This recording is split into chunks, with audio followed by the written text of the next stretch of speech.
Unapooa mke, unawachagulia watoto wako aina ya mama unayemtaka. Unaweza kuoa mke ukawatafutia ukawatafutia watoto wako mama malaya. Yaani wewe mume, kuoa kwako unaweza kuchangia kuwatafutia watoto wako mama malaya, mama ambaye anakuwa ndio fundisho, anakuwa ndio kitu cha kufanyia mazoezi, ndio anakuwa mwanamke ambaye watoto wote wanaobaleghe katika mtaa wenu wao wanajifunzia mapenzi kwa mkeo, mama wa watoto. Unaweza ukawatafutia mama watoto wako akawa jamvi la wageni, hatembei na watoto, lakini kila mwanamume wa mtaa akiamua kubadilisha ladha ya chakula anaona ladha bora mkeo.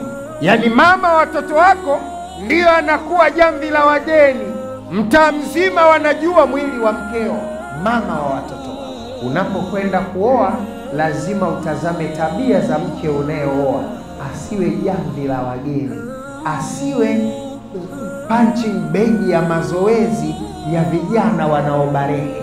Kuoa kunaanza kutengeneza tabia. Usioe mke ambaye ndani ya nyumba yako masaa 24 anasikiliza taarabu na miziki ya bongo flava, hana muda wa kusikiliza Qur'ani wala hana muda wa kusikiliza hadithi za Mtume. Unaandaa mke ambaye atakuwa mama watoto wako, mama wa watoto watakaopenda taarabu na bongo flava.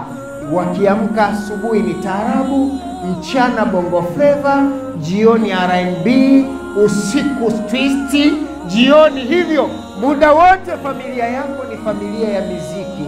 Unakwenda kuzalisha kizazi cha waimba muziki badala ya kuzalisha kizazi cha wanaomwabudu Mwenyezi Mungu. Mwisho wa siku wewe ndio unakuwa huna akili. Mwanao kwa sababu star wa muziki wa bongo flava unajivunia kuambia watu mwanangu ndio namba 1 wa bongo flava Tanzania. We mjinga, unasubiri kwenda motoni.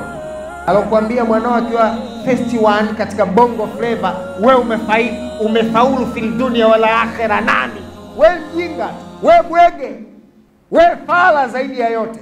Hukujua malengo ya Mwenyezi Mungu kukuleta duniani ni yepi, wala hujui malengo ya Mwenyezi Mungu kumleta mtoto wako duniani ni yepi, hujui.